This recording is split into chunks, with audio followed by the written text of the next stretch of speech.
Que coisa linda esse nosso Deus, né? Essas duas peças, elas definem, de fato, quem o Senhor é. Na angústia, Ele nos ama, Ele nos abraça. E nas nossas fraquezas, nas nossas cegueiras, nas nossas opressões, nas mentiras que ouvimos do diabo, porque o tempo todo Ele está nos dizendo, não vai conseguir, não vai dar conta, pode parar, né? E o Senhor, Ele sempre vem com a sua luz e Ele faz assim mesmo, Ele jorra. Ele vai jorrando do Espírito, Ele vai jorrando da água, da fonte da vida, Ele vai jogando vida aonde há morte, luz aonde há escuridão, alegria onde há tristeza. E nesses dias ainda mais, dias de luto, dias de dores, dias de angústias, dias de perseguição, dias que as nações estão experimentando coisas terríveis, né? Já não bastava uma pandemia, as nações estão debaixo de água, coisas terríveis que ninguém nunca viu. Mas sabe o que nos traz esperança? Jesus. Porque tudo já está escrito, que os últimos dias seriam caos. O cenário para a vinda de Cristo é caos para o mundo. Mas para aqueles que estão em Cristo Jesus, Filipenses capítulo 4, verso 7, a paz que excede todo entendimento e toda razão humana. Por quê? Porque para os filhos da luz, para os filhos de Deus, Ele diz, eu nunca vi um justo mendigar o pão, nem sua descendência passar fome. E muitas vezes as pessoas olham para as igrejas e não entendem nada. Por que a igreja está cheia, por que o povo está feliz, por que o povo dança, o povo bate palma. Porque a paz, que excede todo entendimento e toda razão humana, está acima das circunstâncias. Adianta eu ter medo? Adianta eu retroceder? Vai resolver alguma coisa, mudar a opinião de Deus? Não. O que nós precisamos fazer? Adore. Viva cada dia, cada minuto da sua vida. Viva com intensidade, viva com amor, viva com paixão, viva com caridade, viva com verdade, sem hipocrisia, sem inveja, sem mentira, sem calúnia, sem competição. Viva. Porque tudo que a gente plantar, Deus é fiel e justo para nos ajudar a colher. E como eu disse, diante desse tema que o Senhor me deu de alguns cultos chamado Mulheraço, outros cultos virão e nós vamos tratar da mulher empreendedora, que é capaz sim você ser dona de casa, ser esposa e também ser uma mulher de negócios, se esse é o seu chamado. Pastora, esposa, aí a chapa crente. Porque nós precisamos de ser amiga, esposa, dona de casa e amante. Fala, segura que essa vai ser forte. Então você segura, aí você segura dobrado. Segura dobrado, entendeu? Pois é sério, amadas, é sério. Tem gente que é crente e fala assim, não, eu sou crente. Você não precisa ser crente na intimidade, não. Você precisa ser crente, mas a chapa é crente, entendeu? Então, é verdade.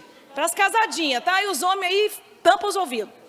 Então, amadas, nós vamos tratar deste tema assim, mulheraço, esposa, amante, amiga, pastora, dona de casa, mas com o dever de casa em dia. Empreendedora, mas hoje nós vamos falar da mulher mãe, mulheraço mãe. E que às vezes a gente olha e fala assim, mas não tem tanta novidade assim. Tem porque muitas mães estão inseguras, cansadas, fadigadas, com medo. Muitas mães com muito medo de ser para o filho aquilo que a mãe foi para ela. De cometer os mesmos erros, de abrir feridas no coração dos filhos, que isso hoje acontece muito. E ao invés da gente trazer os nossos filhos para a presença do Senhor, para dentro do nosso lar, nós estamos expulsando os nossos filhos de dentro da nossa casa. Então eu quero convidar aqui, pastora Gisele, essa discípula, amiga, serva, psicóloga, Multiuso. Porque ela toma conta dessas meninas da dança. Essa daqui eu falo assim, eu só penso, eu falo, Gi, eu tô querendo fazer assim, assim, assim. Dou uma pincelada, daqui a pouco ela tá aí. Gente, pensa que eu nem me preocupo. E aí ela escaneia para mim assim, eu falei, manda ver. Amém. E eu quero chamar também uma outra pessoa que eu amo, que é uma neuropsicopedagoga. Patrícia, vem aqui, minha filha.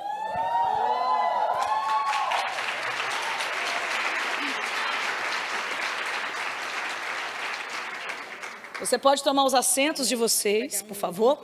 Antes disso, eu quero dizer para vocês, anota na sua agenda, dia 24 de setembro, às 19h30, numa sexta-feira, nós teremos Gabriela Lopes, tá? No culto de mulheres. A entrada é gratuita, mas eu vou ter que abrir um link, né? Porque senão não vai dar, né? Então você fica ligadinho nas nossas redes sociais, mas no mês de agosto nós também vamos ter um culto de mulheres, tá? Aí nós vamos preparar o tema no mês de novembro. Eu estou querendo trazer uma grande empreendedora que venceu a depressão e que para mim foi um exemplo, porque ela era uma pessoa afastada dos caminhos do Senhor, ela era uma gótica e vivia em depressão, não podia ter filhos. E muitas vezes a gente espera algo muito grande acontecer para que a gente sinta viva, algo enorme acontecer para que a gente saia dos quartos escuros da nossa alma. E ela simplesmente iniciou. Não quero fazer propaganda porque eu não sou revendedora e também sou péssima de usar produto, tá, gente? Mas assim como tem pessoas que vendem Avon, Tupperware, ela iniciou com Mary Kay. E hoje ela é uma grande influencer com uma coisa que ela começou, o quê? Pequena. O que é que eu quero dizer para vocês? Existem coisas que pode começar pequeno, mas pode tirar você de um caminho aonde o Senhor não está e te levar ao caminho da satisfação, trazer uma direção e um propósito de Deus para a sua vida. Então eu creio que os cultos serão maravilhosos, principalmente porque nós cremos que a presença do Senhor está conosco, amém? Então, seja muito bem-vinda, pastora Gisele, Patrícia, diaconisa Patrícia, duas grandes mulheres de Deus. E uma das coisas também que eu acho muito importante, tanto na diaconisa Patrícia quanto na pastora Gisele, é que o meu grande medo, muitas vezes, quando a gente volta para a teologia, a gente volta para a psicologia, a gente volta para a psicanálise, a gente volta para a psiquiatria, a palavra do Senhor diz que a letra mata. Então nós precisamos de equilibrar o conhecimento com o espírito. Porque é o Espírito de Deus que traz a luz ao nosso conhecimento. Então isso é muito importante, eu consigo enxergar isso na vida das duas e eu creio que elas vão trazer luz. Então, como eu disse, é um desafio muito grande para nós mulheres ser mãe, principalmente numa geração hoje que dentro da faculdade tem, na verdade, o mundo nas mãos desde criança. Você vê criança com 2 anos de idade que sabe acessar coisas que a gente nem imaginava. Você vê crianças com 2 anos de idade vendo desenhos em inglês. Não tenho dificuldade, nada contra isso, mas nós precisamos também nos alertar onde que os nossos filhos estão sendo levados. Então é algo muito interessante, porque nós doutrinamos as nossas crianças nos caminhos do Senhor ao longo dos anos, e com 1 ano de faculdade, muitos deles estão sendo doutrinados a outras coisas. Por quê? Porque nós, como mães, muitas vezes nós gostamos, pastora Gisele e Patrícia. Hoje eu falo com a galerinha que fica no fundo com os filhos ali, porque os filhos são agitados, e pega o celular, entrega para o filho, e o pezinho, para assistir o culto. Então são algumas formas que elas vão abordar melhor do que eu, para que a gente possa discutir e entender que na luz da palavra também existem exemplos de mulheres que também se sentiram fracassadas, rejeitadas, e a gente vai trazer isso como encorajamento para a sua vida. Pastora Gisele, pode iniciar. Amém, glória a Deus. Pai do Senhor, igreja, boa noite. Amém?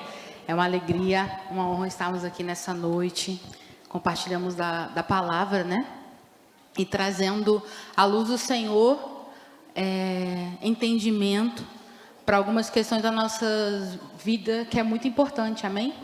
Porque a gente vai vivendo e deixando, muitas das vezes as tribulações do dia a dia nos sufocar, e a gente não para pensar sobre a gente. E o tema dessa noite, nós vamos falar sobre mãe, sobre maternidade. E mesmo você que não é mãe, eu não sou mãe não, mas eu sou filha, amém? Glória a Deus. sou mãe de espiritual, mas eu sou filha. Então, que você também venha receber essa palavra também para você nessa noite. Amém? O Senhor tem, como a nossa bispa falou, esse tempo tem sido um tempo muito difícil para ser mãe. Esse ano, então, da pandemia, né? Muitas mães entraram em colapso, né? Quem entrou em colapso aí, gente? Que falou assim, meu Deus do céu, o que eu estou fazendo? Quem foi? Como foi? Levanta a mão aí. Olha só. Tem mais, eu escutei mais. Ó, que tem mais aí. Foi fácil essa pandemia? Tá sendo fácil essa pandemia com as crianças em casa, gente? Não, tá sendo um desafio, né? Tem gente que falou assim, eu descobri o que é ser mãe agora na pandemia, porque eu acho que antes eu não sabia o que era, não. A escola cuidava, a babá, ou o vizinho, o amigo que ficava, mas essa necessidade de estarmos todos em casa trouxe um momento, né, para as mães serem mães, e não foi fácil, e não está sendo fácil. E muitas vezes, nessas situações que a gente acaba controversas, muitas coisas dentro de nós, ela acaba aparecendo, tanto coisas positivas como coisas, né, negativas, coisas ruins. E a gente entende que a nossa mente, ela comanda a gente, né? A gente é importante porque ela é o centro, né? Tudo no nosso corpo é comandado pelo nosso cérebro e pela nossa mente. Mas eu digo assim, nós temos uma mente, não uma mente que nos tem. Amém? Nós temos uma mente, a mente não pode nos ter. Então, sobre isso, eu queria falar com vocês sobre alguns pensamentos. Vocês viram na administração que a gente fez aqui, teve tanto do aeroporto como das meninas daqui, a gente falou sobre as vozes, né? E eu vou falar um pouquinho sobre alguns pensamentos. Tanto no meu trabalho, eu trabalho, né, sou psicóloga, sou terapeuta, tanto no meu trabalho que eu atendo, como pessoas que eu escuto aqui, que às vezes vêm procurar ajuda, porque está muito sufocante, né, não tem conseguido lidar. Então, tem algumas situações, tem alguns pensamentos que invadem a nossa alma, que muitas vezes nos paralisa. E você como mãe, a gente vai falar de alguns aqui, mas você como mãe pode se identificar e que nessa noite, em nome de Jesus, você venha ser liberta de todas as vozes que te aprisionam, todas as vozes que te limitam. Em nome de Jesus, amém? Uma das coisas que eu escuto muito da mãe, o que mais dizem, né? Quando nasce um filho, nasce uma mãe, mas nasce uma culpa. Quantas vezes você, mãe, em algum momento da sua maternidade, você se sentiu culpada? Levanta a mão. Amém. Todo mundo que é mãe, em algum momento, sentiu o quê? Culpa. A culpa, gente, é um sentimento que aparece no momento que as nossas ações ou pensamentos vão de encontro com as nossas expectativas. Então, a gente se sente culpado porque a gente pensou alguma coisa, ou se comportou de uma forma que a gente não esperava. Então, depois a gente fica com aquele remorso, né, com aquela culpa. E por muitas vezes, nessas situações, né, você exige, né, tem uma cobrança excessiva. E a culpa materna, ela está muito relacionada à representação social e às expectativas que as pessoas colocam. O que as pessoas esperam de uma mãe? Que ela seja forte, que ela esteja sempre presente, que ela tenha um amor incondicional, que ela sempre seja socorro presente, né? Então, que ela esteja o quê? Seja uma super mulher, seja uma super mãe. E muitas vezes, gente, esse pensamento, né, que a mãe tem que dar conta de tudo, tem que ser excepcional, gera em nós uma culpa. Culpa por quê? Porque eu não consigo. Porque a gente coloca no patamar tão alto, a gente coloca como espelho pessoas, começa a olhar o fulano. Eu falo que tem agora, né, as educadoras de Instagram, enfim, as pessoas são, às vezes, né, eu sei que é importante, mas tem pessoas assim que são muito irreais. Ninguém consegue, gente, realmente saber a vida de uma pessoa por 15 segundos de stories lá, né? Não dá para você conhecer. Mas a gente acaba usando aquilo ali, né, usando a vida da pessoa como um espelho, e aí você fala, nossa, aquele fulano consegue, por que eu não consigo? Gente, fulano faz isso, faz aquilo, ela consegue, né, ser mãe, e por que eu não consigo? E você começa a se culpar. Culpa. Eu falo que quando está tudo bem, que a criação do filho deu tudo ok, fala assim, nossa, os pais criaram muito bem essa criança. Mas se a criança começa a correr na igreja, se começa a dar, né, problema, fala assim, meu Deus do céu, essa mãe aí não soube criar esse menino, não? Sempre a culpa vai para a mãe. Sempre. Então, e aí muitas vezes eu falo assim, que tem gente que ouve esse tipo, né, de acusação e não absolve. Fala, não, isso não é comigo não, mas tem gente que absolve de tal forma que fica aprisionado por aquilo que as pessoas dizem a respeito dela. Hoje, você falando a respeito disso, me traz muito a palavra que muitas vezes nós ouvimos falar de 1 Samuel capítulo 4, na verdade da morte de Ofni e Finéias, os filhos de Eli, né? Nós costumamos muito ouvir de uma forma que eles tocavam nas coisas de Deus como não devia, que faziam como não devia, mas uma coisa me chama muito a atenção no que se refere a esse sentimento de culpa.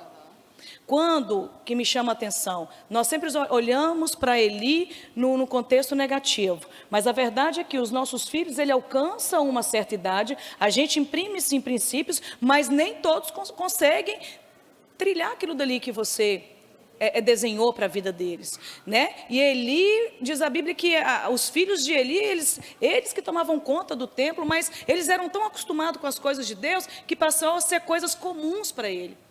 Mas quando veio a justiça de Deus sobre a vida de Ofni e Finéias, sobre os filhos de Eli, a palavra do Senhor diz, lá no capítulo 17 de 1 Samuel, capítulo 4, que quando Eli ficou sabendo que os filhos dele morreu, e não houve nenhum sentimento nele de morte. Sabe quando foi que Eli morreu? Que ele caiu duro para trás? Quando ele ficou sabendo que a arca da aliança foi retirada do povo de Israel. O Eli não morreu por causa dos filhos, ele morreu porque a presença de Deus tinha saído dele. Sabe o que isso vem para mim? Ele não pegou culpa sobre ele.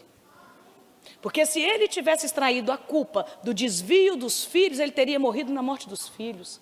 Mas a Bíblia é clara quando diz que ele só sentiu quando a glória de Deus, a presença de Deus foi retirada de Israel. E isso me traz algo muito positivo. Porque nós precisamos sim trilhar os nossos filhos, permanecer com os nossos filhos no caminho, ensinar. Agora nós não podemos carregar a culpa se algo deu errado. E se nós cremos que aquele que é selado nunca será um escravo, aguenta firme, porque o seu filho, a sua família vai servir ao Senhor. Amém. Então é importante, gente, nós identificarmos essa voz de culpa. Quem que está me culpando? Sou eu mesmo que estou me cobrando? Ou são as vozes que foram introjetadas em mim, da minha mãe, da sogra, do marido, do vizinho, daquilo que você ouve no Instagram? Quem é que está me cobrando? Porque, sabe, tem pessoas, gente, que às vezes acontece uma situação que é fora dela, fora do controle dela, mas ela sempre, o pensamento dela, né, sempre acha um caminho para voltar a culpa para ela. Aconteceu uma coisa com fulano lá, mas porque se eu tivesse lá, não, porque se eu tivesse feito, porque se, gente, o se, eu falo que o se é um fardo. E se é um fardo, gente, que misericórdia. Porque o e se é para aquela pessoa que fica ansioso, né, que fica o tempo todo esperando o e se, e aí você não sabe o que vai acontecer, literalmente que é o e se, e aí você fica vivendo sobre suposições. Você fica vivendo sobre algo que nem você não tem controle, sobre algo que você não sabe, mas você vivencia o sentimento como se ele estivesse acontecendo naquele momento. Aí se um dia meu filho ficar doente, meu Deus, o meu filho vai ficar doente, meu Deus, ele vai ficar internado, ai meu Deus, eu não vou ter dinheiro para comprar remédio. Mas calma aí, seu filho está cheio de saúde agora do seu lado. Mas você já está chorando, porque e se ele ficar doente? Aí você já se cobra, nossa, será que eu vou conseguir cuidar dele? Não, eu não vou conseguir cuidar dele por causa disso. Gente, em nome de Jesus, se liberte desse si. Viva o presente, viva agora. Eu sei que a gente tem que planejar, a gente tem que pensar no futuro, eu sei disso. Só que muitas vezes nós ficamos aprisionados na ansiedade, né, nos pensamentos anteriores. A gente fica trazendo antes do acontecimento, né, que a gente chama isso de ansiedade.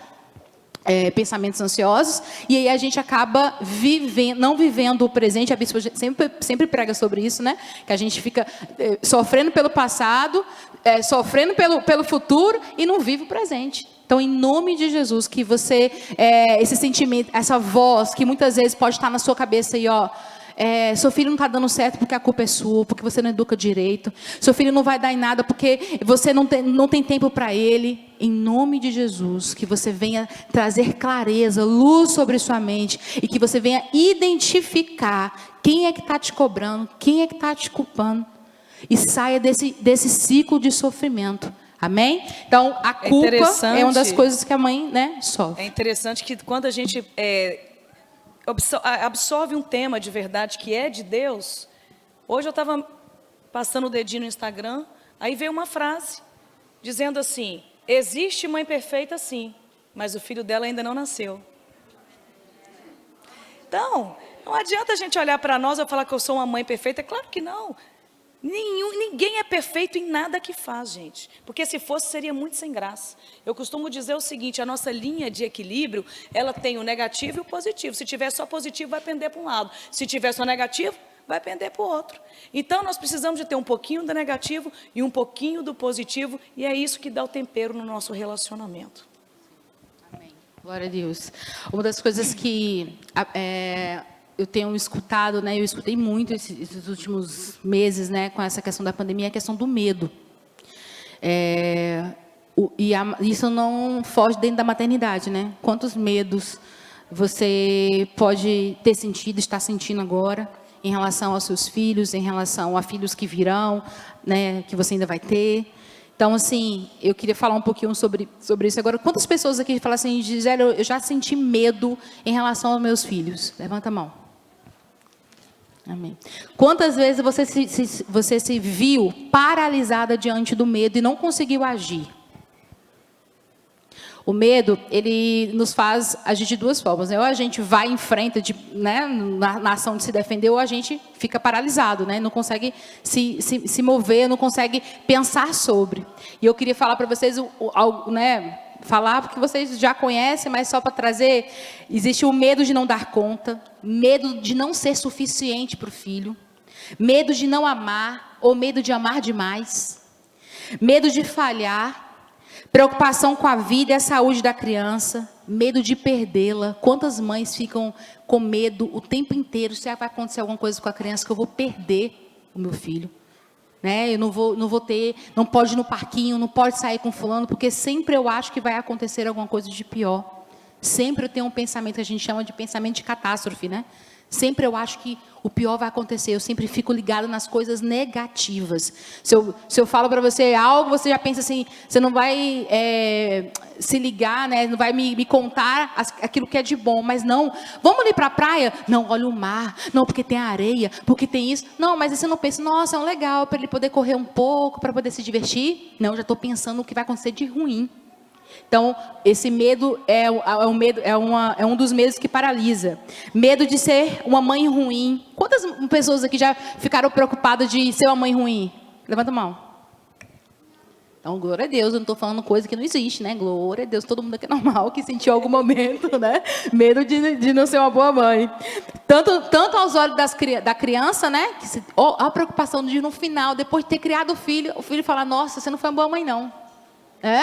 Tem essa preocupação, medo de ser julgada pelos outros. Tem mãe que não liga, mas tem mãe, meu Deus do céu, o que o menino vai pensar de mim? Não, aquele pessoal lá vai pensar o quê? Que eu não chicarei direito. Vai pensar o quê? Não é? Às vezes não faz nada, não deixa a criança fazer nada porque fica preocupado com o que os outros vão pensar a respeito. Isso, gente, é uma coisa que eu falo que a sensação que tem é que eu já estou na cabeça da pessoa, já sei o que a pessoa vai pensar. Aí eu já não ajo porque eu sei o que ela está pensando.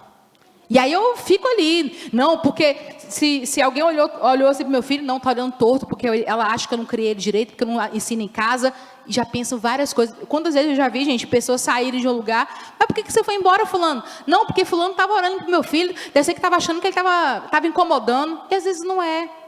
Às vezes você está levando esse estigma dentro de você. Às vezes seu filho não tem problema nenhum, ninguém tá pensando isso. Medo de ser julgada pelas mães mais experientes, principalmente aquelas que gostam de dar um palpite, né? Com meu filho não foi assim, não. Com meu filho eu consegui fazer isso, né? E aí a outra mãezinha que não sabe ainda das coisas, fica, nossa, então eu não sou boa, então isso. Então fica preocupada também de ser julgada pelas mães mais experientes. Medo de ficar isolada socialmente por conta de uma longa licença maternidade. Esse é um período bem difícil, né? Quando você tem que se isolar no início, né, para cuidar da criança, enfim, depois voltar. Muitas pessoas têm medo de não ser mais quem era. né? E eu falo isso para as mães recentes agora, que tem muita preocupação em perder sua identidade. Nossa, agora quem eu sou? Agora você é mãe. Sua vida vai se encaixar de outra forma. Porém, você não deixou de ser quem você é. Amém? Está dentro de você. Hoje, em nome de Jesus. E cabe muito bem isso daí. Isso me traz a memória sobre Maria. Sim. Quando Maria foi visitada pelo Espírito Santo, né, pelo Espírito de Deus, pelo anjo do Senhor ali, e ele anunciou que ela estava grávida do Filho de Deus. Porém, ela era virgem, solteira. Não tem relatos na Bíblia que Maria questionou que ela era solteira, que ela era virgem. Como que ela iria justificar perante uma sociedade onde uma mulher que fosse pega, que não era mais virgem, era apedrejada? Você não vê sentimento negativo na vida de Maria, sabe por quê? Porque os olhos dela estavam ligados no Senhor. Mas a Bíblia diz também que José intentava contra ela uma forma de deixá-la. Então isso significa que lá no íntimo, José falava com ela, olha, a gente vai ter que arrumar um jeitinho aí, para a gente poder organizar essa situação, porque eu preciso, como que eu vou casar com você virgem? Porque o anjo ainda não tinha visitado José. Só que nada mais, nada menos, ela estava ainda grávida do Filho de Deus. Como uma jovem pensaria, como eu vou educar o Filho de Deus? Mas o que me chama a atenção é que não há relatos que ela questionou, não há relatos de medo. E isso também me faz lembrar muito, sabe quando? Quando os discípulos estavam lá no barco, Jesus andava sobre as águas, Pedro olhou para Jesus, porque nós queremos fazer o que Jesus faz. Quando Pedro olhou para Jesus e viu Jesus caminhando sobre as águas, ele falou, opa, eu também quero. Aí Jesus falou, então vem, seja forte, seja corajoso, ousado, venha. Mas quando Jesus olhou um pouquinho para baixo, quando Pedro olhou para baixo, ele começou a afundar, sabe por quê? Porque quando nós tiramos os olhos de Jesus, a gente afunda. Mas quando nós pegamos aquilo que Deus nos propôs, se você é mãe é porque Deus permitiu, Deus sonhou, mas se você pegar isso com Deus, eu tenho absoluta certeza que você vai ser uma mulher realizada, firme, confiante, e os seus frutos vão glorificar o nome do Senhor. Confiança, removendo o medo e trazendo para si a confiança em Deus. Eu falei, ela falando da história de Maria, eu falei, gente, eu vi uma frase uma vez, que era a mesma coisa de uma jovem, né, vir ao culto, e sair do culto e falar, não, eu estou grávida do Espírito Santo. Como que seria hoje, né? E aí eu falei, a gente fala assim, mas na Bíblia, não, gente, aquela época era muito mais difícil. E ela conseguiu, né? Então você consegue, em nome de Jesus. Amém? Amém. E aí, só para concluir essa questão do medo, muitas mulheres elas ficam preocupadas, né, com essa questão de piorar o relacionamento com o marido. E o que a Bíblia falou no início, o medo de repetir os erros da mãe. Quantas pessoas que estão aqui, que de alguma forma a sua mãe, ela te machucou, eu digo na alma, tá, gente? Não é de bater na alma. Quando disseram, eu fui marcada pela minha mãe na minha infância. Quantas pessoas? Amém. Glória a Deus. A gente não tem como, gente, falar assim, olha, meu filho, ele não vai ter nenhum trauma. Eu vou falar aquilo com ele ali, vai ser tudo maravilhoso. Não, porque a criança tem a personalidade dela. Tem coisas que às vezes você vai falar que para você, tanto faz. Para aquela criança, ela é mais frágil, mais sensível. Aquilo para ela vai sentir muito mais dor. Então, assim, você não tem como livrar o seu filho 100% das dores. Ele vai ter que passar, porque vai fazer parte da história dele, amém? Então, não se culpe. Porque não tenha medo de falar assim, nossa, eu sei que você tem que fazer quebra de maldição, pensar, você não pode repetir a mesma maldição que sua mãe fez com você, amém? Mas às vezes você fica tão preocupada em relação a isso, não posso ser igual a minha mãe, porque minha mãe era assim, que você às vezes deixa de corrigir o seu filho, deixa de ensinar ele o caminho, porque você não quer repetir os erros da sua mãe. Então, em nome de Jesus, não se preocupe, não se prenda a isso. Tira aquilo ali que eu não quero, mas o seu filho, independente, né, se você não vai conseguir estar com ele 100% o tempo inteiro. algum momento, né, você vai estar criando ele, né, ele vai viver a vida dele, e ele vai ter a história dele. E nem sempre vai ser de coisas boas. Então, isso, e estou falando isso, gente, porque a mãe tem uma tendência ao quê? A querer proteger 100%. A gente ora em nome de Jesus, né? Mas ele tem a sua história. Você tem que pensar sobre isso. Ele vai, quando ele caiu, machucou o joelho, ralou, você colocou o remédio, talvez você podia falar, nossa, eu queria estar no lugar dele. Mas ele aprendeu que tal coisa ele não pode fazer, porque senão machuca o joelho. Então vai ter coisas que ele vai ter que aprender a fazer. Amém? Então o medo, como a bispa falou em relação a Maria, é um exemplo para nós. Uma outra coisa um outro pensamento, outra voz que limita muito as mulheres é a voz da comparação. Comparação. Ah, porque o outro tem, porque o outro é assim. A gente coloca uma régua assim. Eu sempre falo que não é nada alcançável. Sempre é uma régua assim, inalcançável. Você fala, não, porque eu queria, porque fulano, porque a vida de fulano já foi para frente, a nossa não vai. Porque a vida de ciclano, porque o filho de ciclano já está assim. Ah, não, e porque o filho de ciclano já estuda, já faz faculdade. Ele já está andando. E esse aqui, está com a mesma idade, não andou ainda. Não, esse aqui já está escrevendo, já foi alfabetizado, outro com 6 anos ainda não conseguiu. E aí você começa a sofrer, porque você fica o tempo inteiro baseando na vida do outro. Você coloca o seu filho também nesse mesmo bolo, aí a criança fica, meu Deus do céu, então eu não consigo. E quando tem dois irmãos? Ah, não, porque seu irmão já consegue, você não consegue. E aí vive uma história, né, nesse momento, de querer repetir o que o outro está fazendo e não vive a sua individualidade. Né? Não vive isso. A verdade é que toda comparação nos leva a um sentimento de eu preciso de fazer algo por uma aceitação. Sim. E a gente vai colocando essa comparação na vida de outras pessoas e pesando outras pessoas também.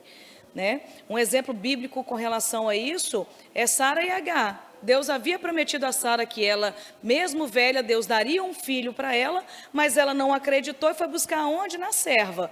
Aí Deus concedeu, ok, você quer ir, vai lá e faça. Entregou a serva para Abraão e ela então deu o filho Ismael.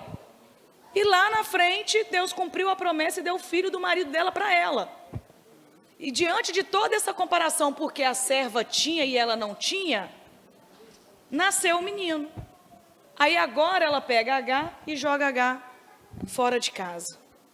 De um erro que ela cometeu. E esse erro reflete até hoje na nossa sociedade. É a briga que tem entre o Oriente e o Ocidente. Ismael, porque a palavra do Senhor diz, Abraão, faz o que Sara está dizendo, pode despedir H, porque Ismael também vai ser um pai de uma grande multidão. Ele é o pai dos muçulmanos. E vem essa luta contra os muçulmanos, né? Contra os judeus. Então, isso começou lá atrás, por quê? Por causa de um erro, de uma comparação, de querer resolver um problema com a força dos seus braços, né? E quando ela despediu H se viu abandonada, com uma criança no colo. Olha o sentimento desse menino. E a gente vê hoje um povo violento, a gente vê um povo hoje querendo dominar o mundo pelo que foi plantado no coração deles. Por isso, nós devemos orar, porque todo ferido fere alguém.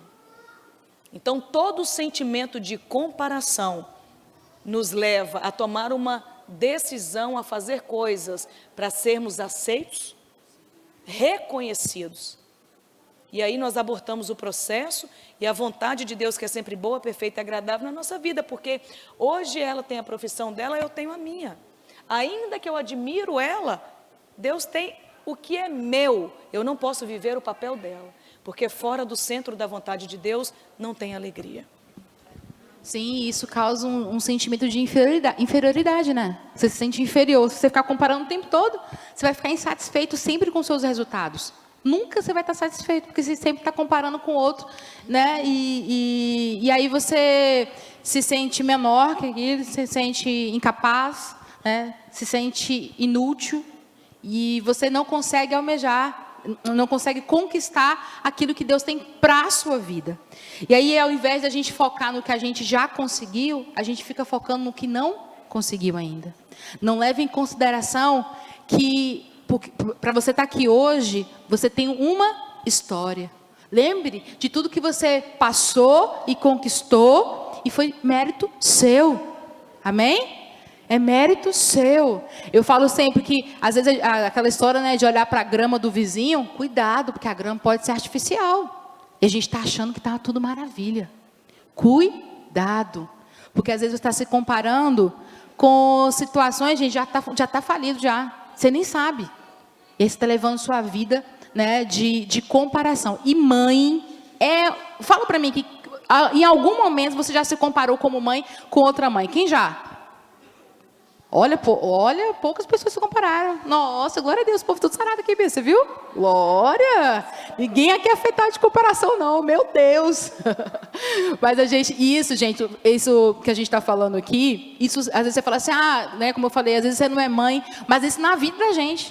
A gente também não pode, é por isso que eu digo que tudo na nossa vida precisa de ter um equilíbrio, né, sim. Gi? Nós podemos sim admirar pessoas, não comparar, admirar pessoas. Sim. Né? Porque nós temos um neurônio chamado neurônio espelho. Existe uma tesezinha que diz que nós somos produtos das 3 pessoas que nós andamos. Sim. Então, quando vocês veem assim, por exemplo, eu ando muito com a Ana Paula anda muito, aí anda 3 pessoas juntas. Todo mundo tem o mesmo linguajar, já reparou? E às vezes até o mesmo tique. Por quê? Porque nós somos produtos das 3 pessoas que nós observamos, andamos, conversamos, admiramos. Então, quando você fica demais com seus olhos firmes na comparação, você vai tentar ser quem talvez nem é bom o suficiente para você. Você é muito melhor do que ela. Porque você passa a aprender aquilo que não é para você. Então, que nós possamos espelhar, sim, pessoas boas, mas nunca tente ser alguém. Você é você, tem uma identidade única, tem um DNA único, tem uma marquinha de dedinho única, e Deus te fez única.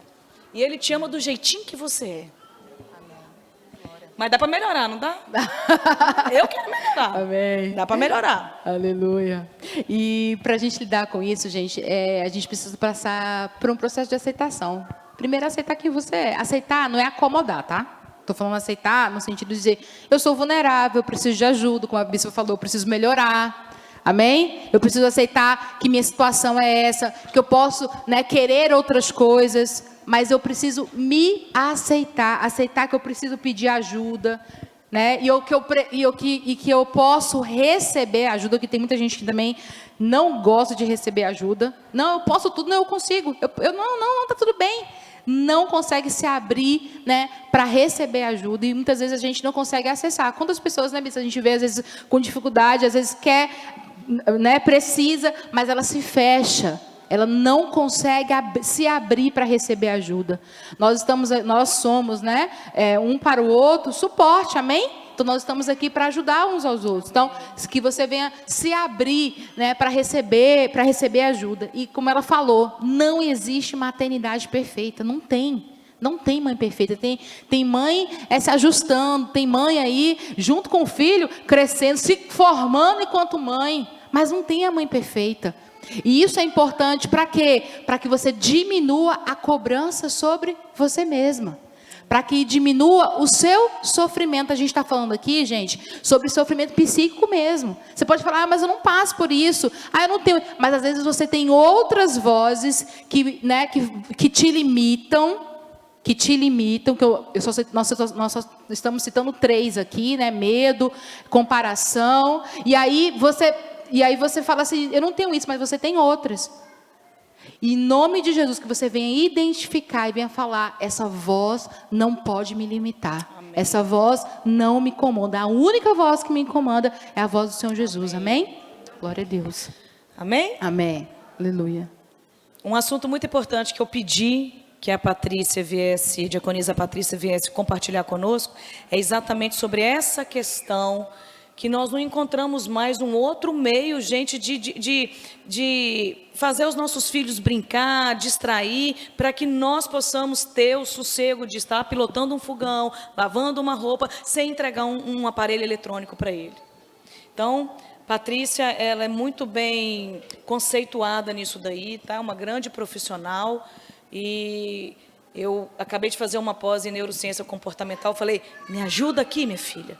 Me ajuda a fazer meu TCC aqui, porque Patrícia, no decorrer desses anos, ela desenvolveu muito essa questão em busca também de ajudar a filhinha dela, que é uma potência, a menina, mas a Patrícia também precisava entender aquele mundo que ela vivia naquele momento, de diagnósticos que também não eram reais, dados pelos médicos. Boa noite, irmãs. É um prazer estar aqui falando um pouquinho dessa área, né, que eu atuo, que eu estudo e eu vou viver estudando. Uma área fantástica, algo tremendo que só um Deus tão grande, tão poderoso, poderia pensar em algo assim. Eu vou falar um pouquinho hoje do cérebro. Pouquinho, gente, porque é inesgotável o assunto. A gente ficaria aqui uma semana e não daria conta, né?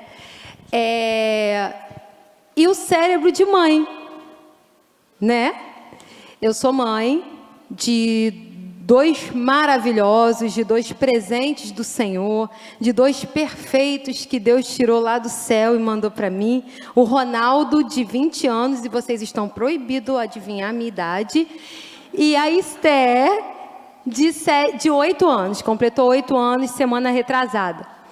Os meus 2 filhos estão dentro do espectro do autismo. O Ronaldo, ele foi diagnosticado há pouco tempo com síndrome de Asperger, embora hoje não temos mais no DSM-5 essa nomenclatura. Todos estão dentro de um espectro, e quando eu falo de espectro, eu estou falando de algo muito leve a algo severo. E o que isso quer dizer? Severo de ruim? Não, severo de grau de dependência, tá? Então, eu tenho o Ronaldo, que é inteligentíssimo, e eu vim perceber agora, né, depois da vida adulta dele, ele se desenvolveu super bem. A única coisa que chamava atenção é que ele era uma criança muito quieta, muito tímida. O barulho incomoda, muita gente perto incomoda. Mas eu achei que fosse timidez mesmo, né, da personalidade dele. E aí veio a Esther, né, que veio também dentro do espectro. A princípio diagnosticado como moderado a severo. Hoje se encontra no espectro leve. E eu vou explicar um pouquinho por quê, tá? Tem problema fugir da pauta? Não, até porque para elas entenderem, porque tem muitas mães que não conseguem identificar o comportamento, às vezes, de uma criança. E também não querem dizer sim, aceitar essa questão que a criança pode ser sim diagnosticada, como hoje nós estamos trabalhando lá no sítio com a ecoterapia com crianças autistas. Nós atendemos algumas pessoas, eu me recordo de uma pessoa que disse, não, ele não é autista, mas já foi diagnosticado, mas não querem aceitar, como se fosse algo que assim, não, meu filho é excepcional. Se você olha para os filhos de Patrícia, não tem nada excepcional, né, Patrícia? São inteligentíssimos, conversa para lá. A pequenininha, então, fala até inglês. Fala inglês, espanhol, coreano. Espanhol, coreano, desse tamanhozinho. Então, assim, ajuda, Patrícia, você colocar isso sim. Por quê? Para que nós possamos entender se tem mães que precisam de ajuda, não ter medo de aceitar. Aceitar com o coração aberto. E uma coisa que eu acho interessante também ressaltar aqui para as irmãs é que o cérebro que está dentro do espectro do autismo não é um cérebro que é doente. O autismo não é doença. Se vocês ouvirem alguém falar que o autismo é doença, vocês falam, não, o autismo não é doença. O autismo é um cérebro que pensa diferente. É um HD diferente, sabe? E eu digo para vocês ainda mais, é algo do futuro, é algo de Deus. O autista, ele é super sincero, até sincerocida. O que isso quer dizer? Se você perguntar para um autista, eu falo assim para minha filha, mamãe tá bonita? Mamãe, você tá gorda? E é verdade, porque na pandemia o que não te mata, te engorda. E ela fala. Eu falo assim, mas filha, que barriguinha é essa? A sua também tá grande, você já viu? É assim, gente, bem sincero. Eles, não vou dizer que eles não mentem, né? Que tem uma teoria aí que autista não mente. Mente sim, só que eles não conseguem mentir. Você percebe que eles estão mentindo. Por muito tempo, né? Você percebe na hora que está mentindo. Aí ele vem, o Ronaldo, né, tentar mentir. Eu falei assim, meu filho, tenta não. Né? Nunca tente, nunca fale. Vamos pensar assim? Então, quando eu percebi na Esté, eu também percebi, porque o autismo ele é genético, já foi comprovado que ele é genético ou ambiental. Mais para o genético do que para o ambiental. E quando eu estou falando de ambiental, eu não estou falando do agrotóxico não, tá, gente? Eu estou falando do ambiente uterino, do ambiente materno. O que você, enquanto mãe grávida, passou nesse momento? Porque o seu filho começa a ser seu filho no dia da concepção.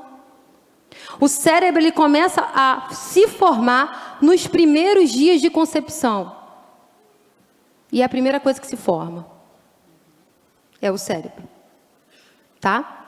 Que começa, depois ele vai vindo, né? A gente fala que é encéfalo caudal, que isso quer dizer, ele começa na cabeça até as extremidades e até o restante do corpo, tá? E quando a gente fala de mãe e neurociência, a gente está falando de algo fantástico e vocês perceberam aqui que o tema é mulheraço e eu vou mostrar para vocês cientificamente que vocês são mulheraço. E quem não é mãe, que vai ser, é mulheraço também. E quem ainda não pôde ser, o Espírito Santo vai visitar, tá? Mulheres que não engravidam vão ter surpresas depois desse culto. Amém? Recebe aí, que isso aqui não estava no script não. Não, recebe mesmo, porque o útero desse ministério que a apóstola Yara Macedo não podia ter filhos, né? Aí, na lua de mel, ela encontra com um profeta na beira da praia e diz assim, hoje eu abro a sua madre. Ela, sabe de nada, inocente. Ficou grávida na lua de mel. Pensa que dificuldade, gente, para explicar que ficou grávida na lua de mel. Porque tem os maldosos que ficam contando, né? É verdade. Mas não podia ter filhos e ficou grávida na lua de mel e hoje tem 3 meninas. Então, minha filha, te liga aí, porque se tá difícil aí, namora hoje que vai romper. As casadas, tá? As casadas, gente. Olha, hoje o anjo não tá visitando assim mais não, porque o Messias já veio. Vem com essa história, não. Eu, hein? Então, e isso aí, eu tô falando de ciência, um estudo recentemente... feito por uma universidade famosa, comprovou que existe um hormônio, quando a gente engravida, que ele é liberado pelo cérebro no momento da concepção. Chama-se ocitocina. Não esqueçam esse neurônio, esse hormônio, gente. Ocitocina é o hormônio do amor. Ô, Glória! E o que isso quer dizer? E aí, a gente vai lá para Maria. Por que Maria transpôs qualquer dificuldade? Gente, ela estava cheia de ocitocina de Deus. Pensa nisso. Sabe o que a ocitocina faz com a gente? A gente dá o peito que nunca antes foi amamentado. E aí, cadê a menina da dança que teve neném há pouco tempo? Lucriane. Lucriane vai dizer isso pra gente. O que é mais doloroso, gente, do que o parto? É a criança mamando pela primeira vez. O que é aquilo? É verdade. Gente, é pior que a dor do parto. Pelo amor de Deus, aquela criança vem com tudo, igual um animalzinho, e vucu, vucu, vucu, vucu, e você sente aquele negócio. Mas aí o cérebro vai lá e tum, ocitocina. Ai, meu bebê. Coisa linda. Eu tô amamentando. É isso. Não é assim? É isso. Eu tô amamentando. Ai, ele tá se alimentando de mim, olha que lindo. E aquela dor, o sangue lá saindo, que sai, tá, gente? Tem gente que sai sangue quando tá amamentando. Mas muito antes disso, primeira semana de gestação, começa uma coisa chamada enjoo. É o seu organismo tentando botar aquela pessoinha que não tem nada a ver para fora. E aí você tem um enjoo de tudo, aquela coisa, aquela ânsia de vômito, aquela coisa horrível, mas você tá assim, mamãe te ama. A barriga nem parece, gente. Passa mal feliz, né? A mamãe te ama. né? Aí o bebê nasce. O bebê nasce, a ocitocina está ali. Tem outros hormônios, né? Como prolactina, que vem para amamentação e tal. Por que eu estou dizendo que você é um mulheraço? Porque Deus te fez assim, cheio de ocitocina. Aleluias. É isso que te faz suportar tudo pelo teu filho, passar por aqueles momentos difíceis pelo teu filho. Muitas mães sofrem na hora do parto e falam assim, ó, entre eu e o meu filho salva. Não é verdade? Eu já vi histórias de mãe que falaram assim, deixa eu morrer, mas salva o meu filho. Ainda vira para o marido e fala assim, ai de você que se escolher a mim e não ao nosso filho. Nós somos mulheraço. Nós fomos feitas para gerar cientificamente. E aí, voltando à questão dos meus filhos, eu falei que era questão genética ou ambiental, né? E aí, eu vinha, né? Eu sou casada há 21 anos. Pronto, descobriram a minha idade. Filho de 20, casada há 21. Bem-vindo aos 41, amiga, tamo junta. Não tenta esconder não, minha filha. Com o tempo é assim, como é que fala? O que puxa para baixo? A gravidade. Ah, é verdade. E aí, e aí eu vinha, não entendia muito bem porque que meu marido era tão diferente, gente. Todo marido falava de futebol, meu marido falava de história. Todo marido assistia Globo, meu Discovery Channel, Discovery History, Discovery Science. Blá, blá, blá. Eu estudava na faculdade, ele é técnico. Estudava na faculdade, chegava em casa, amor, estudei sobre Freud. É isso. Cara, você não espera nem eu falar, você já está dizendo tudo. Que cabeça é essa? E eu ficava, gente, com tanta raiva, me sentia tão mal. Poxa, eu não sei nada. Ele já sabe, eu nem falei. E a gente foi vivendo até que... E a gente discutia muito, tinha muito incompatibilidade. Porque eu achava ele estranho, eu achava ele diferente. Todo mundo dá boa noite, você não dá boa noite. Todo mundo fala com todo mundo, você não fala com ninguém. A gente vai na igreja, é assim. A gente chega junto com Deus, se eu vier com Ele, né? Que Deus habita em meio ao louvor. Então, Ele chega no meio do louvor, junto com Deus. E antes do pastor dar a benção apostólica, ele já está na porta.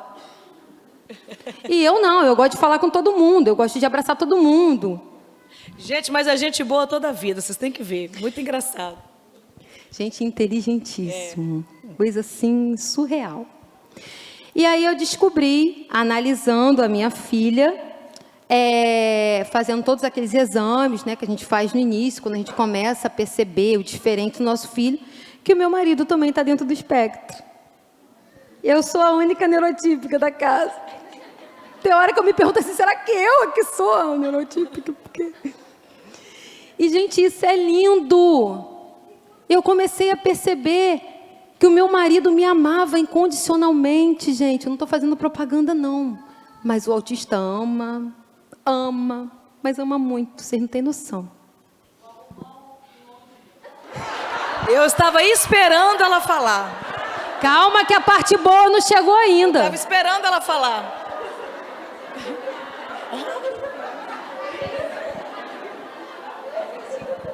Os homens fiquem surdos agora nesse momento. Coloca a mão no ouvido aí, os levitas, que tá tudo aí querendo fuxicar o que a gente tá falando aqui embaixo. O Nicolas, coloca a mão no ouvido aí agora. Vocês tudo aí, ó, Fabrício, Zé. Então a gente vai esquecer que eles existem, tá? Eles não estão aqui. Não, é bom para eles aprender. Fazer com a mulher deles igual o autista faz. Arrasou! Pode ouvir, meu filho. Pode ouvir. Você sabe qual que é o problema das mulheres hoje? É sério. As mulheres educam os filhos para ser macho, não para ser esposo. É verdade. Eu não educo a minha filha para ser só lavar a louça, não. Eu educo ela para ser uma... Isso aí. Não, tem que... Desse jeito. Né? Tem que entender mesmo, né? Entenda tudo. Tá tudo. certo, certíssimo. Tudo, ensina tudo, gente, que fica cheio de dedinho. Ai, minha filha, Não, minha filha, olha só, você não senta no colo nem do seu tio. Certo. Porque homem é homem é selvagem. Isso aí. Mas depois que você casar, minha filha, faz igual em Indiana Jones. Vira uma onça. Ponto. E aí, gente, quem tá interessado aí em um autista, de bicho é bom, hein? Gente, o que vai dar de gente na ecoterapia pra ver se tem adulto lá? Sangue de Jesus tem poder. Ah, vou começar a ver quem vai aparecer no sítio dia de sábado. E aí, vamos explicar na neurociência, isso é neurociência. Só que só tem criança lá, vai Tem quebrar a criança, cara. nome, só tem criança, gente. Pelo amor de Vai, Deus. Patrícia, acelera. Isso é neurociência. Eles são hipersensíveis ao toque. Sensação neles é muito mais desacerbada. O cara é fiel, o cara é carinhoso e o cara gosta mais do que pizza. Vou ter que ler seu livro. Não, aí já deu spoiler, né? Já deu spoiler. Tá saindo um livro aí. O nome do livro que o Senhor me deu é Pérolas do Sexo, Obrigação ou Prazer? Então... Mas isso é papo para outro culto. Ok, mas aí que vem a pergunta. Eles não gostam muito do toque. Como é que vai acontecer isso? Eles Explica. não gostam de toque o seguinte. Você chegar e... Mas quando eles gostam da pessoa em que estão interagindo... E, gente...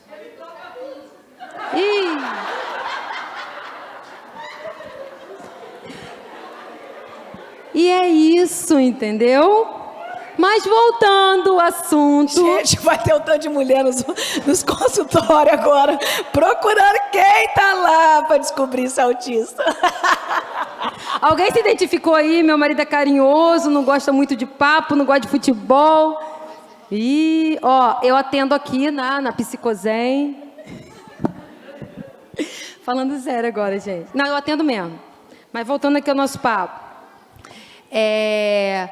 E aí, o que a neurociência ela vai trazer com relação à mãe, ao amor de mãe, a tudo isso junto? Nós estamos passando por um problema, por uma questão pandêmica, onde nossos filhos estão tendo aulas dentro das nossas casas. A gente percebe muitos pais, né, falando a questão assim: eu não sou professor, eu tenho que ensinar meu filho. Nós não somos professores das matérias regulares, mas nós somos professores de nossos filhos. Mesmo você não tendo a formação de professor. Foi o que a pastora falou, a bispa falou, na questão do neurônio espelho. Você é um exemplo para o seu filho. Você é o espelho do seu filho. E aí a gente vai entrar na questão do cérebro novamente desses nossos filhos.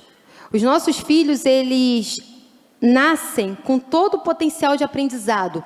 Todo o potencial. Ah, meu filho não aprende matemática. É muito ruim de matemática, aprende não. Se você falar isso perto do seu filho, ele vai acreditar nisso. E ele não vai aprender matemática. Vocês sabiam disso?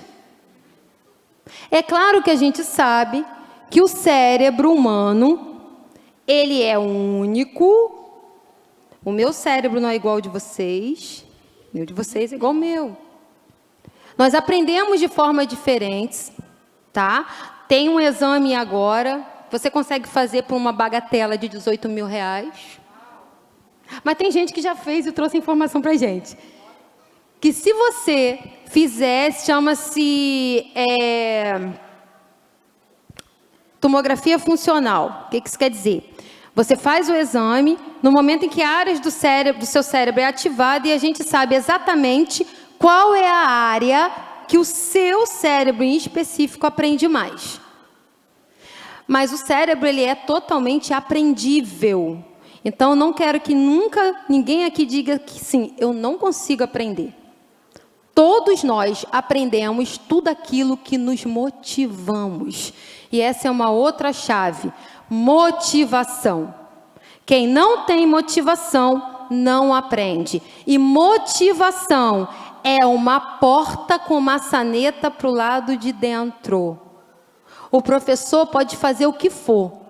Se você não estiver motivado, você não aprende. É você que tem que abrir a porta. É você que tem que querer aprender. E aí os nossos filhos não são diferentes. E aí o que acontece? Do momento que a criança nasce até os 6 anos de idade, nós temos um gap de aprendizado, aonde ela é uma esponja. Ela aprende tudo. Tudo. Só aperfeiçoa. E aí o que acontece? No meio do caminho acontece a chamada higiene do cérebro, que são as podas neuronais. E por que essas podas acontecem? Porque como ele absorve tudo, e ele provavelmente não vai usar tudo que ele absorveu, o cérebro apaga. Porque senão o HD fica cheio. E aí, o que vai ser retido? Aquilo que tiver mais importância, aquilo que ele mais usou. E aí é que entra a gente. Por quê? Porque hoje os nossos filhos estão aprendendo com Lucas Neto.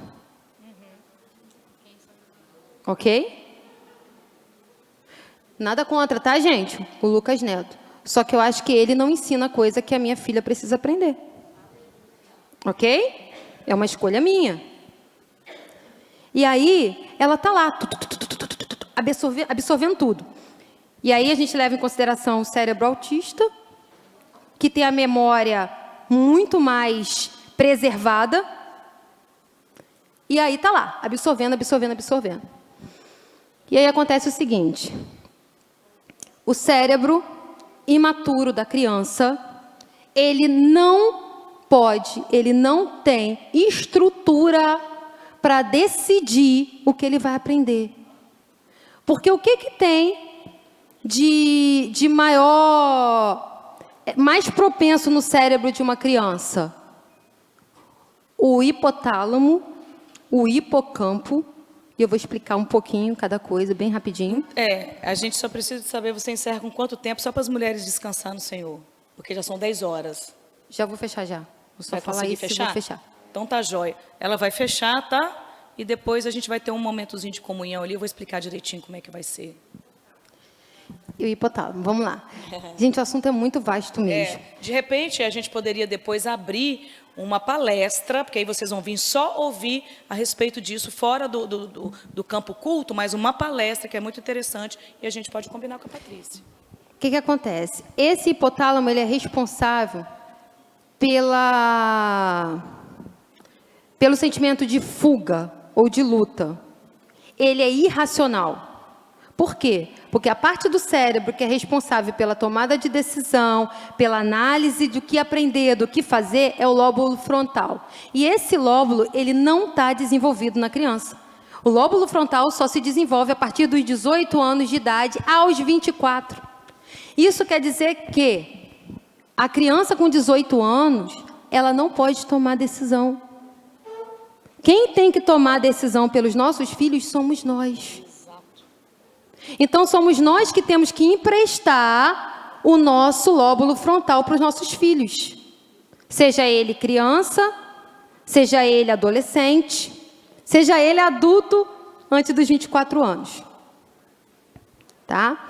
E aí, isso é um papo para um outro mês, porque é muita coisa que a gente tem para falar a respeito disso. O que eu tenho para trazer hoje aqui? Nós, como mãe, estamos aqui cheias de ocitocina, que ela continua no nosso organismo, com menos intensidade, mas continua, para dizer para os nossos filhos a hora que eles têm que dormir, a hora que eles têm que acordar, o que eles têm que assistir, ok? Criança que dorme com o celular são crianças que não aprendem. O sono tem 2 grandes fases importantes. A fase leve e a fase do sono REM, que é normalmente quando a gente sonha. E por que isso acontece? Porque no sono REM, o hipocampo faz a limpeza de tudo aquilo que não presta para deixar aquilo que presta. Se o menino aprendeu logaritma de manhã, e de noite ele estava lá no League of Legends, ele não vai aprender logaritmo. No outro dia, o cérebro já apagou a logaritma. Sabe por quê? Porque o cérebro ele vai pegar aquilo que você enfatiza, aquilo que te dá emoção, aquilo que te traz prazer. Pessoas que dormem, e aí eu estou falando de modo geral, com o celular conectado na internet, tem o sono do pato. Conhece o sono do pato? O pato dorme assim, ó. Um olho fechado e o outro aberto. Porque ele tem que estar o tempo todo pensando que alguém vai vir e vai pegar ele, né? O predador. No sono do pato, você não aprende. Você não faz a limpeza. Então, gente, a partir de hoje, em nome de Jesus, vai dormir? Desliga o celular da internet. Tira do Wi-Fi, tira dos dados móveis. Acabou, é hora de dormir, se permita. Deus deu isso para a gente para ter renovo de célula. Célula do cérebro se chama neurônio. Se você não dorme, você não faz algo que chama neurogênese. O que isso quer dizer? Formação de novas células. E isso acontece com as nossas crianças. Aí, no outro dia, a criança chega lá, na escola, por exemplo, que eu dou aula também, tá, gente? Eu sou mãe, professora, psicopedagoga, eu só não sou universal porque eu sou desliadita. Tá bom? E aí eu chego na escola, eu dou aula para o 3º ano do ensino médio no Matias Neto. Aí chega lá meus bonitinhos, igual o Walking Dead. O que é isso, menino? Bom dia. Só falta falar assim, bom dia de quê? Aí eu brinco com ele assim, o quê? Se arrependeu de não ter morrido de madrugada? Por quê, gente? Não descansa. Aí chega lá na escola, eu estou falando de objeto direto, transitividade verbal, oração subordinada, adjetiva, substantiva direta. Ainda professora de português, gente, meu Deus do céu. Não, já me embolou aqui já, essa parte eu faltei na escola. O menino está dormindo, gente. Está pensando lá no League of Legends. Então, gente, vamos tomar rédea da situação. A autoridade é diferente de autoritarismo. E uma coisa que você falou, Paty, que é importante, é sempre lembrar, gente, que o exemplo, ele é a melhor forma de educar, sempre. Sim. Então não adianta você falar assim pro seu filho, não pode dormir com o celular, não. E você tá lá, ele sabe que você faz a mesma coisa. Então, Exatamente. gente, se é renúncia para ele, tem que ser renúncia para você também, né? Como elas falaram, né? Sobre a questão do espelho. Então, não adianta cobrar se você não é exemplo, não tem como. Menino, come brócolis. Você está comendo um prato de macarrão, nunca que ele vai comer Gente, brócolis. isso é sério, tá? Isso é sério. É incrível, minha filha tem 17 anos de idade, ou seja, fome de leão, né? Nessa idade. Mas, por algumas coisas que o meu corpo já iniciou a pedir, devido a gente já passando dos 40, né? E é um fato real. Por saúde, por exames, eu tive que tirar algumas coisas da minha alimentação. Tirei o arroz, tirei muito trigo, de vez em quando eu como um pão, tirei o açúcar mesmo, 0 açúcar. A Duda não come arroz, se prefere sem açúcar e sem eu falar nada. Nada. Tem mais de 3 anos, fazer 4 que não tomo refrigerante sem eu pedir. Sem eu pedir. Então, isso daí é o que? Viu fazendo. Porque eu não tenho condição de exigir dela, nunca tive. Refrigerante ela tirou por si só. Porque lá em casa não entra, só entra quando tem um churrasco, alguma coisa que ninguém é obrigado a me seguir, né? Mas é isso daí, exemplo. Eles seguem direitinho. E na parte do eletrônico que ela falou, cuidado, como ela falou, tanto na questão da educação e quanto nas emoções do seu filho. Quantas vezes eu atendo pais lá e falo assim, nossa, eu não sabia que ele estava assim. Eu não sabia que meu filho era ansioso, meu filho tem depressão, não. Por quê? Porque não acompanha, como ela falou, quem está criando, quem é que está criando seu filho? É você? Ou as redes sociais? Ou quem é o tal do Lucas Neto? Mas isso é muito importante. Gente, talvez você não consiga estar presente na vida dele 100%. Mas atenção e saber o que seu filho vê, quem que seu filho conversa, isso é primordial, gente. Primordial para conduzir ele. Amém? Quero agradecer, viu? Vocês gostaram, gente? Agora, olha, imagina. O assunto aqui é mãe. Naquele dia, você já viu que o negócio vai ficar, né? Porque a mulherada gosta do assunto, né? Então, fica ligadinhos que vai ser uma bênção. Fique de pé. Queria que você agora curvasse a sua cabeça. Amanhã é sábado, fique em paz. Se alguém tiver dificuldade para casa, gente, pede socorro, a gente ajuda vocês aí. Mas o Deus te trouxe aqui para algo específico com você. Deus nessa noite pode apagar as luzes. Deus nessa noite quer remover a culpa. Deus nessa noite quer tirar esse peso aí de que nada dá certo, faço isso, eu faço aquilo, faço tudo bonitinho para me conseguir, mas parece que a coisa descarrilha, o trem descarrilha. Mas o Senhor te trouxe aqui nessa noite para você fazer uma autoanálise, para você olhar para dentro de você, para você se perdoar. Se até hoje algumas coisas não estão dando certo dentro da sua casa, com seus filhos, você sabe também que você errou, se perdoe. Tire essa culpa de dentro de você, traga o amor de Cristo, o sangue do Cordeiro para dentro do seu coração. Confessa isso para o Senhor. Senhor, me ajuda, porque não estou conseguindo achar aí o coração dele, como ensinar, né? A palavra do Senhor diz que os 7 Espíritos de Deus estão disponíveis para nós. Quais são esses 7 Espíritos de Deus? Conhecimento, entendimento, sabedoria, temor, conselho, fortaleza e o Espírito do Senhor. Então feche os seus olhos. Curve a sua cabeça e chama o Espírito Santo de Deus para te tocar. E eu quero liberar essa palavra sobre a sua vida. Toda culpa, todo medo, toda insuficiência, toda exaustão vai ser removido.